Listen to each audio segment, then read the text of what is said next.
Okay, well, thank you for that introduction, and thank you for the opportunity to speak with you today. We've got about maybe 65 minutes left to cover some tips and suggestions on running effective meetings. So the purpose of this session is to provide some information for volunteers and staff to make the hundreds of hours that you spend in a year in meetings more efficient and more effective. I'll talk to you about preparation, tips and tricks for in a meeting itself, and then recording a meeting. When Equine Canada put together their strategic plan in the last number of months, one of the pillars that they've identified is to be a leader in organizational stewardship. And having sessions like this is directly to inform that specific focus area. So that's why we're here today. So the timing of the session, these are the three topics that we'll be covering. I'll cover the first two in a little bit more detail, pre-meeting preparation and that running meetings. Record of meeting, if we still have some time for that, we'll only get about 10 minutes to cover off pieces there. After each of those two big agenda items up front, I'll turn it to you to reflect, see if there's anything that you heard me mention that you may use in your next meeting. As well, I'll give you some time to share any quick tips that you have that I haven't mentioned. So we're going to try to make it a little bit interactive, but also be aware that we're starting about 15 minutes late as well. So I want to try to keep us to our end time that we've published. Also just want to mention you've heard that this is being filmed, so this will be a webinar available for you. CIRC is doing the filming today, the Sport Information Resource Centre. So SIRC.ca is where you can find this information. They have a governance portal on their website. So CIRC is basically an expert in all of the resources and content, and they've gone through the work of vetting a number of documents and films and information for you. So if you scroll down on their homepage, you can see the governance portal and go on and find a number of interesting articles that they've already identified will be useful to helping sport organizations. So I encourage you to have a look at that. All right, let's launch into our first topic, which is preparing for effective meetings.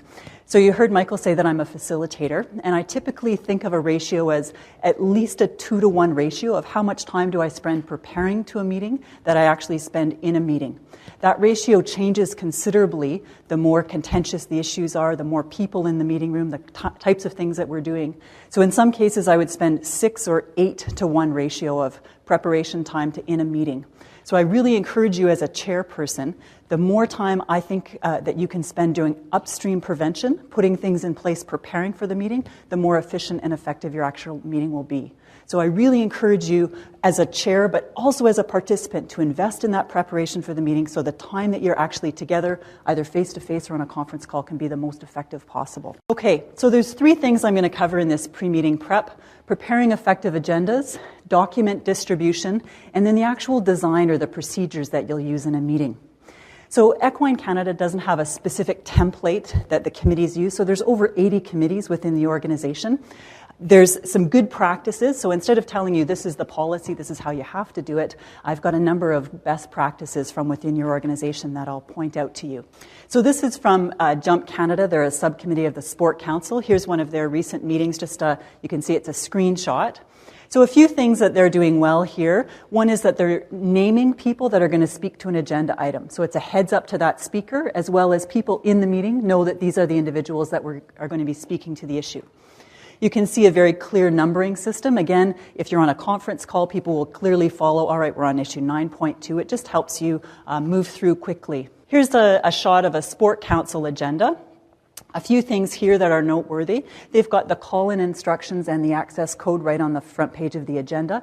Also, they've listed the time zone. So critical for committees that are typically multi-provincial or multi-territorial participants to list time zones. Also, if your meeting is a face-to-face meeting, I'd encourage you not only to list the name of the building or the hotel, but also the boardroom, so that people can find it on their handhelds as they're potentially running late for that meeting. They don't have to go through their documents and find it, that it's right there on the front page of their agenda. So some good practices there. Number of other things that I'll pull out with the Sport Council. You can see they've refer to Appendix A, or this is Section 2.3, to make it as easy as possible for people to click through and get reference documents. So they're not trying to find, okay, I remember that was at the last meeting, did that get carried forward, what happened to that piece? In this Sport Council agenda package, all of the documents and information are actually appended to it, so it makes it very easy to prepare and reference during the meeting itself. This is also, I've transcribed this, but this is on the bottom of that Sport Council agenda. So they've got all related materials can be found at the ecforum.ca website. I'll spend a bit more time talking about that shortly. They've got the password to the forum for the Sport Council and then a staff member's contact information. So again, right on the front page of that agenda, it's just very quick, easy to find. Also, you see the cross-reference back to the agenda. So here's Appendix A that they were talking about, and very clearly labeling what's the item, who is responsible, and what's the status. So quickly you can scroll down a few pages of these action items and what's happened. So again, it helps the participants be ready, and the chair is very clear in terms of what will be covered. Here's just a quick shot, a small bit from a board of directors meeting. A few things that I want to point out here that are really good practices. They've indicated that there's either verbal updates or that information is posted. So again, as the chairperson, you know, is this a document that people have to read in advance, or is this something that's being spoken to on the phone? So it helps the participants as well as the chairperson with these process tips right in the agenda. And as you see, it doesn't have to take up a lot of space. It's just a quick italicsed word to give people a cue. Oh yeah, that's a document I have to read, or oh, there's nothing specifically to read before the agenda here. Another process note is they've identified this is an in-camera session. This in-camera session, in this case, it's referring to an in-camera session that happened at the last meeting, and this in-camera session is just going to be to review those notes from that session. So again, it's a heads up to staff to know that they'll be asked to leave during this session and that there'll be a few minutes on the agenda devoted to this. So I encourage you again as chair people or participants to review what are the processes and to put that, to actually embed that in your agenda as you've seen in these good examples right here. So the things that I've just talked about, name of the speaker, clear formatting, call-in details, time zones, reference documents, and those process notes. It's an in-camera, it's posted, it's a verbal report. A couple more things that I'll just mention. List and stick to an end time. So Anne Welsh, I don't know if Anne's here. Yeah, she's got a best practice on this. 2 hours is sort of her framework. She feels that things can be accomplished in 2 hours and then people start to fade after that. But typically, and this is the rumor, you can correct me if I'm wrong, she's more of a 90-minute kind of chairperson that it gets done in 90 minutes. So excellent best practice. All of the people that are on your conference call know that I need a 2-hour block and we're going to get that work done in those 2 hours. So they don't worry about putting meetings before or after those times because she publishes and sticks to her end time. So really important in terms of respecting volunteers' time, and also as a chairperson, you've already invested hours preparing for this meeting. You're respecting your own time as well to keep it to 2 hours. Invite agenda input 2 weeks beforehand. So this is a good practice so everyone feels they've contributed to the agenda. And again, it will help you manage your time as a chairperson if people before you get into that meeting have already said, these are the 2 things that we need to cover during that agenda. And then to circulate the agenda 1 week in advance. Let's go now to the document section. And I mentioned that I'll talk a little bit about the forum. So meeting documents should be available at least a week in advance. As you can appreciate, there's a number of background materials. And as both chair people and as participants, it's just critical that you budget some time to read those documents, again, to make that meeting time as effective as possible. Label those documents and cross-reference them with the agenda as much as possible. Again, that Sport Council example had item 2.3 so that people are very clear and it's easy for them to connect documents with agenda items. And page numbers is another best practice. So about 90% of the meetings of Equine are done on conference calls.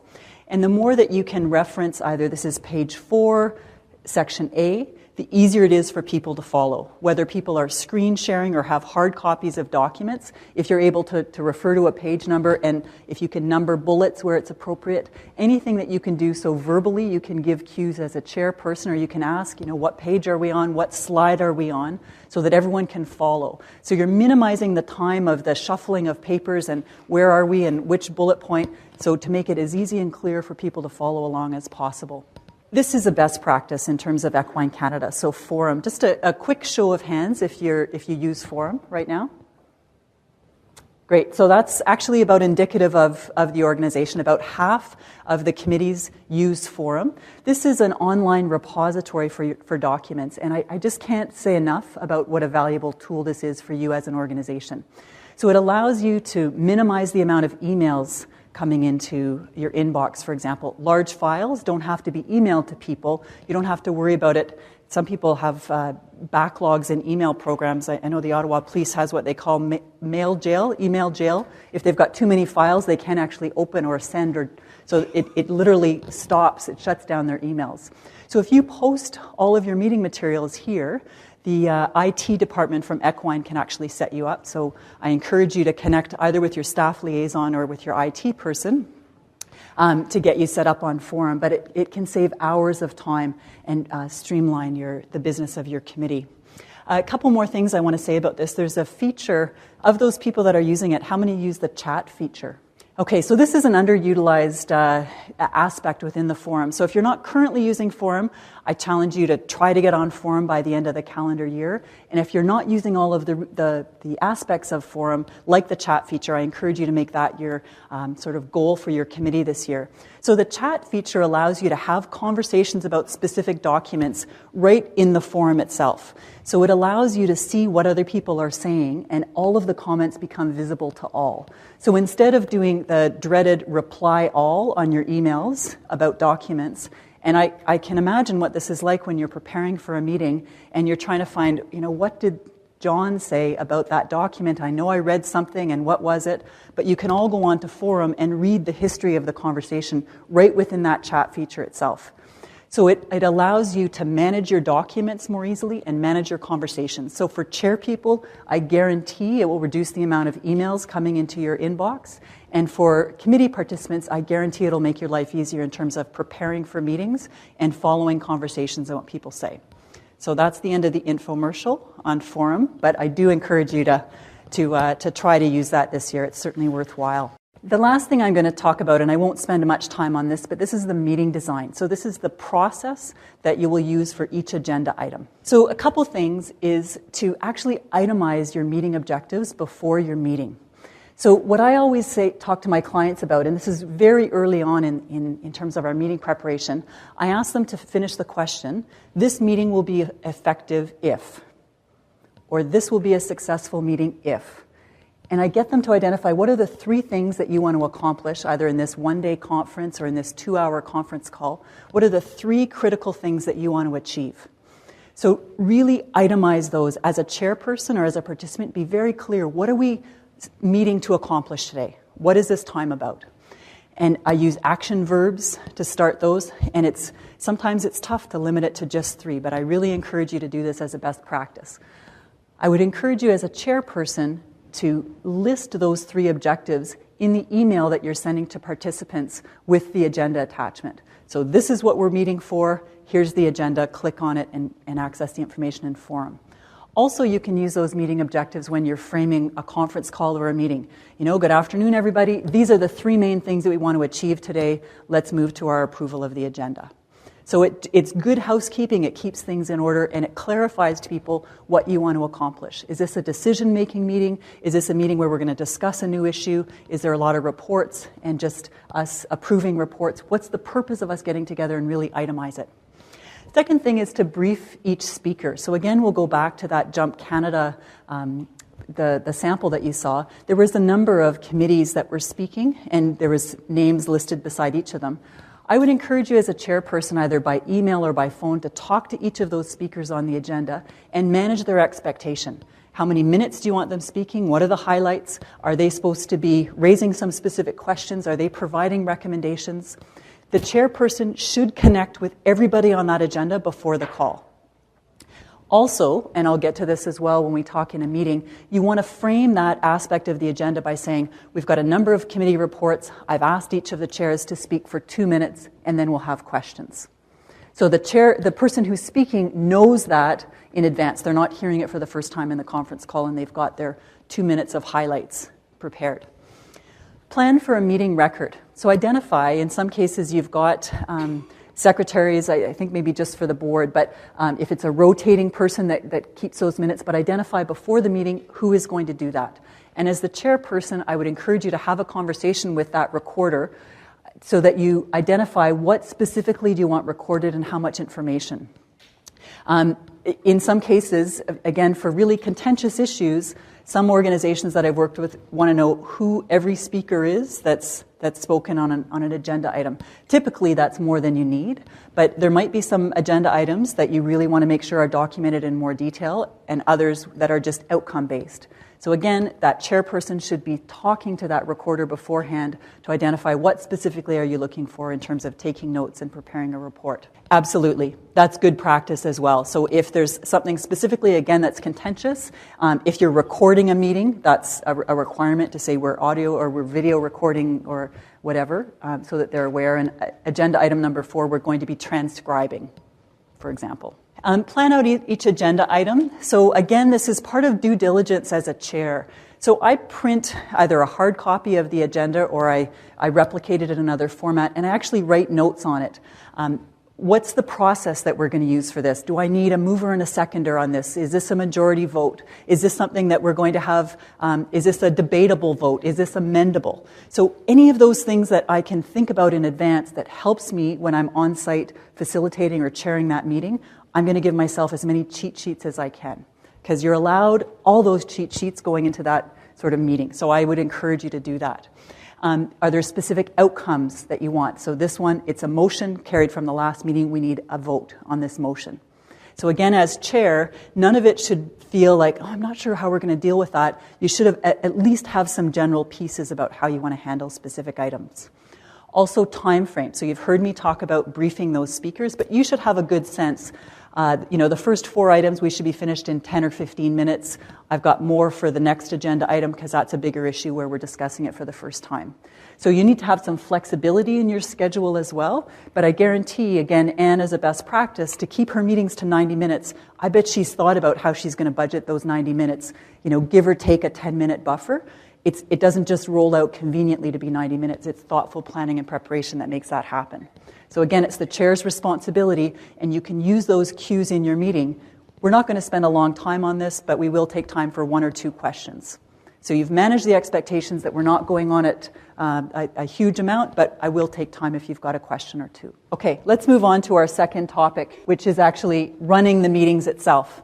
So we'll cover 3 things in here: Robert's rules, effective practices, and then some conference call etiquette. So committee chairs should all have a copy of this. Did you get that in your stocking from Santa? Okay, excellent. Excellent. Yes, staff have that as well. If you don't have a copy, Craig's got some copies here, so all chair people should have a copy of this. This is the 11th edition. So has anyone seen the movie Lincoln yet? Yeah. So amazing. So just for the trivia buffs, Lincoln, I think, was assassinated 1865, I want to say. 1875, first edition of Robert's Rules came out. And the person that drafted the first edition was in the Army and likened it to what was happening in the U.S. House of Commons. So it's interesting to see some of the actors play out point of privilege and some of those kind of things. So I found preparing for this actually helped me understand what was happening in the movie. So you'll be at an advantage if you pay attention in this next section watching Lincoln before it comes out for the Oscars. So one other thing I want to mention before we get into Robert's Rules. Excellent tool. Bring it with you to meetings and actually have page numbers and information in there for you. It'll save you a lot of time. Some organizations have information that trumps the Robert's Rules. So Michael, help me get this right. So it's bylaws, trump Robert's Rules. Next is any sort of specific documents that have been passed by the organization or processes, like your record of meetings policy. That trumps Robert's Rules. Robert's Rules is sort of third in line there. So this is what you use if there's nothing else in existence, and it's whatever your organization has passed as best practices. So Robert's Rules, as you can appreciate, this is a small version. I think this is about 150 pages or so. So the full Robert's Rules, very extensive. The higher you go up in not-for-profit organizations, I find the more they tend to use Robert's Rules. So in some cases, you'll be in committees that are less formal, but it's useful just to understand how these rules work so you can actually be more effective and your voice can be heard more around those tables that use those Robert's Rules in a more formal way. So I've picked out about 15 common things, and we'll just go through them fairly quickly. These are all directly from the text, or in some cases I've Googled just to get some specific points and examples. So I'm not going to spend tons of time on each of these. It's just more sort of highlights and for your reference. So first way that we start is a call to order. It's a formal start to a meeting, and the chair simply announces the meeting will come to order. There's a cheat sheet in the back of your Roberts Rules for chair people. It actually gives you specific speaking language on how you introduce a motion, how you adjourn a meeting, for example. So really quick reference, I think it's Appendix D in there. So I encourage you to do that. And again, going back to your meeting preparation, either have page notes in here on your detailed design, or no, this is exactly the sentence that I'm going to say. So you don't have to worry about it in a meeting, be fumbling through this.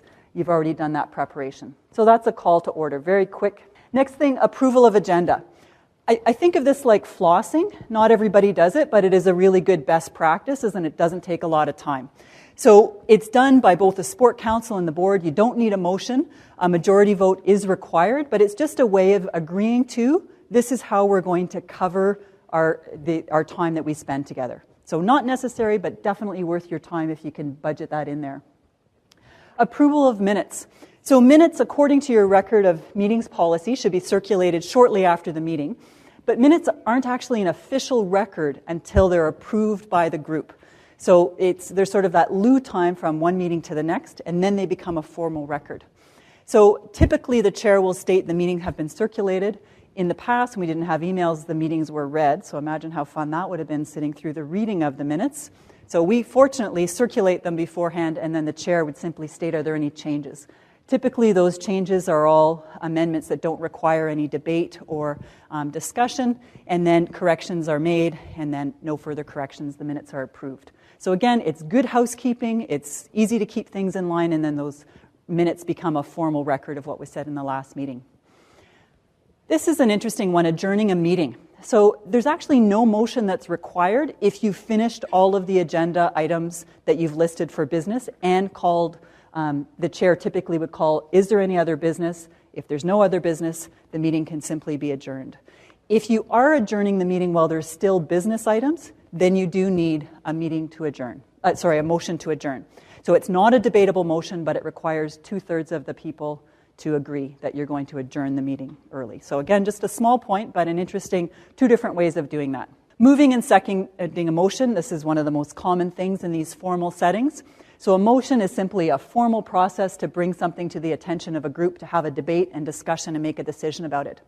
Debatable motions always must be seconded. If it's not seconded, the motion dies and it never gets any airtime with the group. Okay? So again, as a chairperson, you need to be really clear, does this need a seconder? Otherwise, it doesn't come forward at all. In the minutes, the mover, the seconder, and the exact wording of the motion should be stated. So we had a best practice of go-to meetings. If you're the mover, it would be really helpful if you're literally typing in the screen, either in that chat feature or for everyone to see, this is the exact wording of the motion. So it's important that the recorder has the exact wording of the motion. It's also really useful for the chairperson. After the debate, when you're calling the question, the chair will read the exact wording of the motion. Similarly, if you're amending a motion, again, you're probably striking words or adding words. Very useful to see the exact language of that motion. So those online platforms are really helpful when moving or seconding. Debating a motion. So again, once there's a mover and a seconder, it opens the floor to debate. Typically, the mover is the first person to speak to the motion. A friendly amendment, this isn't actually something that the chair or the mover decides. Do I like that or not? It actually has to be agreed to by everybody in the room. So a friendly amendment is a slight change to the original motion that's considered within the spirit of that original motion. But everybody that's in the meeting must agree that it's a friendly amendment or it doesn't happen. So within the course of the debate, somebody would say, I'd like to make a friendly amendment and suggest the change. If it's approved by the group, then they can go for it. Or the chair would ask, is there any objection to this? And then the motion is changed with that friendly amendment. Call the question. After the last speaker on a debate, the chair will ask, are you ready for the question? And then the chair restates the motion. There's a couple of different ways to do this to expedite time on a conference call, for example. It's hard sometimes. Some platforms that use on conference calls, if there's more than one speaker, it will literally mute out other people. So it makes it difficult to do this. So I would encourage you as chair people to know what your technology allows you to do, whether people vote in or whether you do a roll call vote, etc. But again, this goes back to your meeting process design.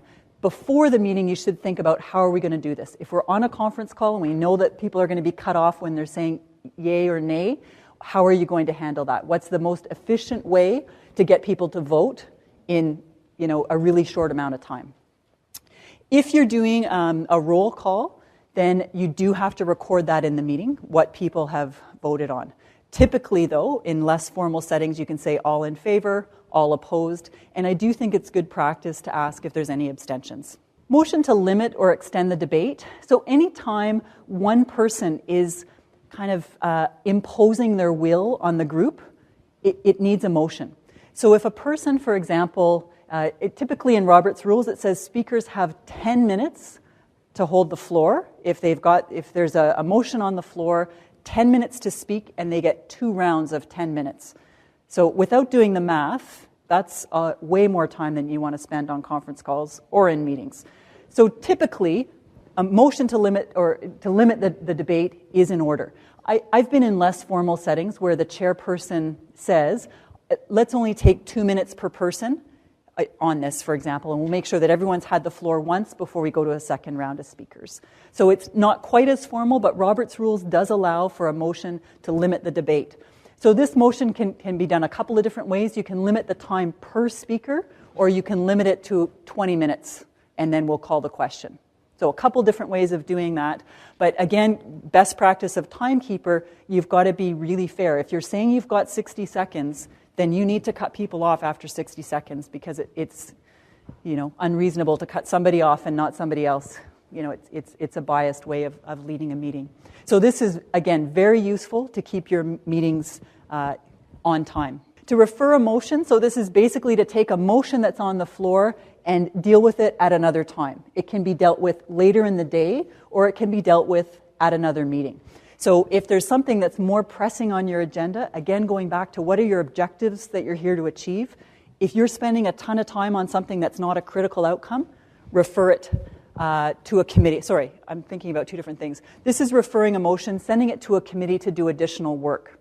So when you're referring a motion, you specifically say which committee, how much time do they have, and what's their deliverable. What are they going to come back to us with? I would like to defer this to the High Performance Committee to research and make a recommendation and come back to our March board meeting with a recommendation. So instead of spending the group's time mulling over something that's a big issue, you can appoint a current committee or get an ad hoc group to do some research into it. So it gives you, again, it buys you some time, and it doesn't take your meeting time to mull over some issues. So that's refer a motion. This was the one that I unintentionally started talking about. Motion to postpone. So again, you're delaying the vote on a motion. If it's taking too much time, you can delay it till later in the day or till another meeting itself. But you do need a majority vote if you're going to delay that motion. Point of order, so we'll just go through a few of these.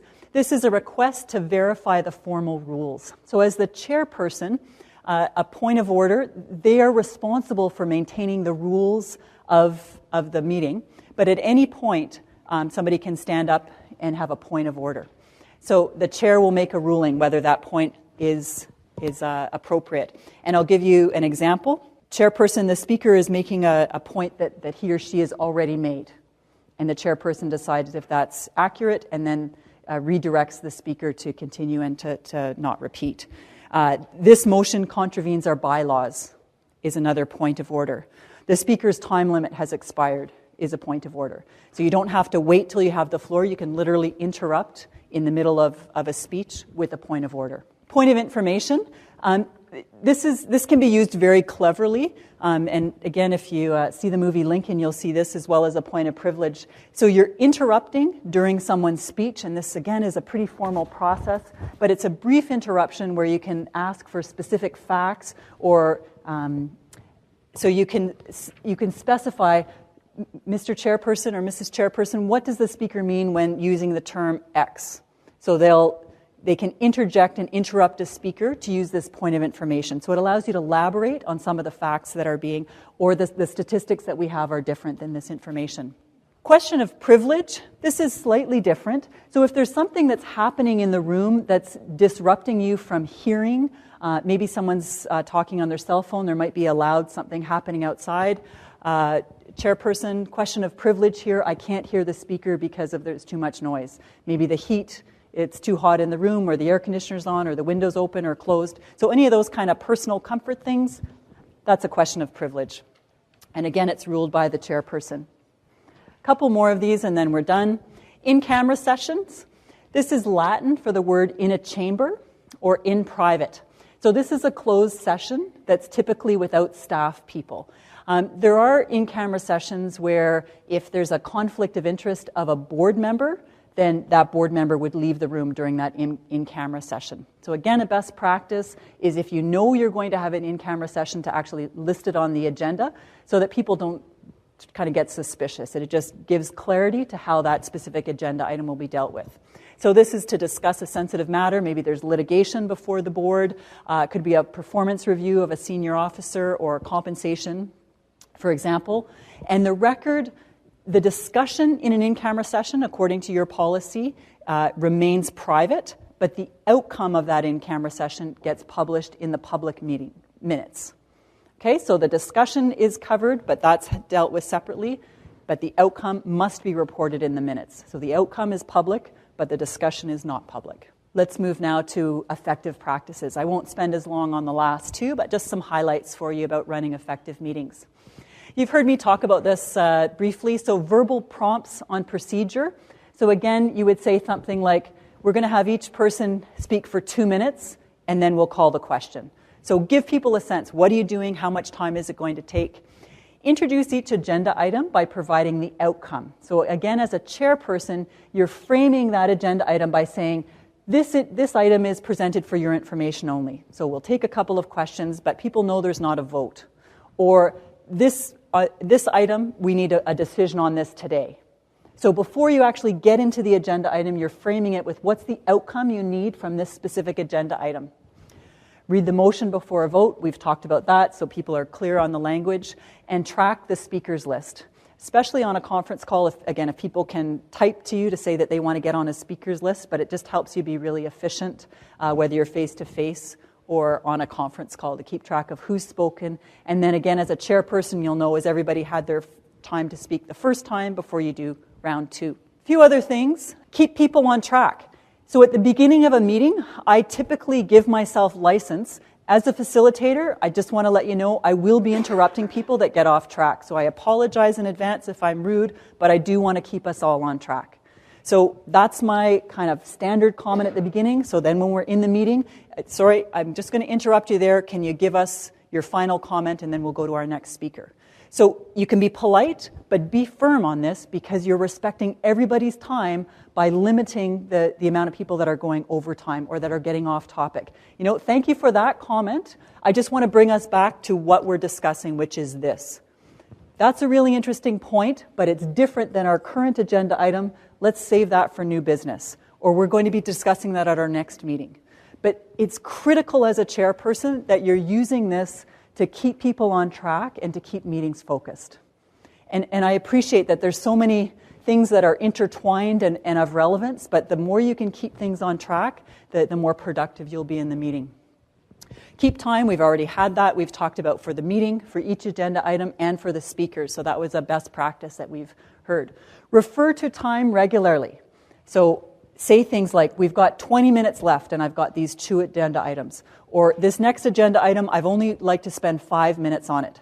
So have that part of your lexicon that you're actually using that to frame agenda items. So people have a good sense. She doesn't want to spend long on this, so I'm not going to bring up this example. It's not relevant, it doesn't fit in. We've talked about this already. Use technology, join me, GoToMeeting, Skype, etc. Anytime you can screen share makes it really efficient for other people. Last thing, and I'll be brief on these, conference call etiquette. Be prepared, so I can't underline that enough. Again, as a chairperson or as participants, the more time that you can invest in reading the documents, the more efficient the call will be. Mute your phone so that you don't hear a lot of background noise. Don't use the hold button, because on some platforms it interacts negatively with that. Try to be early for the call so that if it's at 1 o'clock, people are on the call ready to go at 1. You've done the pleasantries, you've heard about how people's week has gone, but at 1, you're ready to start the business. You appreciate it does take a couple of minutes sometimes. You forgot to put the pound key or whatever, so budget those extra few minutes. Use a landline where possible. Cell phones don't always have good reception, and sometimes you can hear the interference. Where possible, be in a quiet place. If you're in a room with a door, close the door if you can so you don't hear the horses or dogs or other people. One speaker at a time. I mentioned that some platforms do cut out if there's multiple speakers on a conference call. And if you can reduce your multitasking, and again, I keep highlighting Anne, but if you know that you're only on the call for 90 minutes, if you can try not to eat during the call or try not to be receiving emails and responding, all of those things get magnified. Like you can hear the keyboard typing, you can hear someone slurping their soup, etc. So the less of that stuff that goes on, the easier it is for people to listen and be fully engaged in the meeting. Okay? So I appreciate that some people are doing this in their volunteer time at their desk in the middle of their day, but if you're able to just be focused on that 90 minutes, you'll get through the business, and then you'll have more time to do those other things afterwards. And there's another best practice, just when we're talking about that, and we're going now to recording meetings. So again, using Join Me or GoToMeeting, if you can actually use the screen to do any editing. And is it Simon that does this well? Is Simon Rules Committee? So the master at recording on screen, so at the end of his meeting, he's got the changes to the rules already done, and everyone has seen it edited in real time. Terrific. So he does his note-taking. It's not something I would encourage you to do as a chair, to take notes, but definitely, if you're that good, you're allowed to do it. Okay, let's go quickly to running effective meeting recording. And we've got a quiz that's been handed around that we'll go through as a group as well. So just quickly, effective practices and a quiz on the policy. So quickly, tips on being effective. You've heard me mention these already. Delegate the note-taking. Again, we've got, I think Colin is another one who can do it really effectively. So between Colin and Simon, they've got it. But other people, I would really encourage you to delegate this. Maybe you rotate it. You've heard me say this, speak with the recorder before the meeting, identify those expectations and the level of detail required. Create a notes template that aligns with the agenda. So by the time you're in a meeting, you're just dumping the data into those specific points. You're not trying to do headings and format, you're just trying to get that information there. And then use the formatting on your final product to enhance the readability. Again, back to your agenda so everything's clearly linked. Couple more things. Consider rotating that recorder role because it is time consuming, as you appreciate. List the full motion, the mover and the seconder, and then record votes for every motion. You've heard me mention this as well. All right, so let's quickly go to the quiz on the policy. Here's your meeting policy. So these 7 questions come directly out of the policy. Okay, true or false? EC's record of meeting policy passed last April applies only to boards, councils, annual general meetings, and special general meetings. And bonus if you elaborate. Question 2, all meetings of Equine Canada require agenda, meeting minutes, and notes, even routine committee meetings. True or false? Moving on to question 3. So the time frame for circulating documents. Now we wanted to give you hard copies. I appreciate this is really small text. Call for agenda items 7 days in advance. Circulate the agenda 4 business days and minutes 10 days. Call for agenda items only when required. Circulate the agenda a week in advance and minutes within a week. C, call for agenda items 10 to 14 days. Circulate the agenda a week and then circulate the minutes in a timely fashion, normally within 10 days. Number 4, documenting a vote, true or false. Votes may be taken in a variety of ways, roll call or counted vote. In either case, the record of meeting should show the motion is carried or defeated. No other specifics required. True or false? Okay, question 5. In-camera minutes. The notes from an in-camera session are read and approved only by those members attending the session. Decisions are to be included in the publicly available documents, but the discussion must remain confidential. The in-camera session minutes are to be held in the EC office. True or false? So select all that apply, and just so that you know, we're going to subtract your wrong answers from your right answers. So you can't circle all 4 of them and hope for the best. Meeting minutes must be distributed via email, posted on the forum in a timely fashion, approved by attendees prior to distribution beyond members, available within 10 days of the meeting. Okay, last question, same format as number 6. Select all that apply. Meeting minutes must include a structure that reflects the agenda, precise details of what was said and who said it, names of the mover and seconder for each motion, an impartial and objective summary. First question, true or false? False. Why? It applies to the committees as well. Okay, number 2, all meetings require minutes. It's true. Number 3, timeframes. It's actually C is the correct answer. D is wrong because the policy doesn't say within a week. It only specifies within a timely fashion. It suggests 10 days, but it doesn't specify 10 days. So that's a 1-pointer. Number 4 is false. The reason is that if you do a roll call, you have to indicate who's voted what. So unless it's just generically carried, opposed, abstained, you have to indicate. Number 5, this one is true. The in-camera minutes are actually held at the EC office. Confidential items. Discussions made in camera, blah, blah, blah, blah. Executive in-camera session minutes are kept separate from the regular minutes and held at the Equine Canada office. The notes, not the notes, the outcome is shared, are read and approved by only those attending the in-camera session. Select all that apply. So A and B are wrong because you can use either the forum or email. C, they have to be approved by the attendees prior to distribution beyond the members and available within 10 days of the meeting. Okay? B and C are correct. And subtract your wrong from your right. So maximum score is 2 for this. Last question. Meeting minutes must include a structure that reflects the agenda is correct. Names of the mover and seconders for each motion. An impartial, that should be objective summary. Maximum 3 points on this one. Again, subtract the wrong from the right. Okay, so there's a question about an impartial objective summary. I think I lifted that language right out of your policy. So it's not supposed to be a verbatim summary or a biased description of what happened. It's supposed to be almost a third party. So that wraps up our discussion. And I apologize, I did hold you a couple minutes late. So thank you, everybody, for engaging in the conversation. Appreciate it.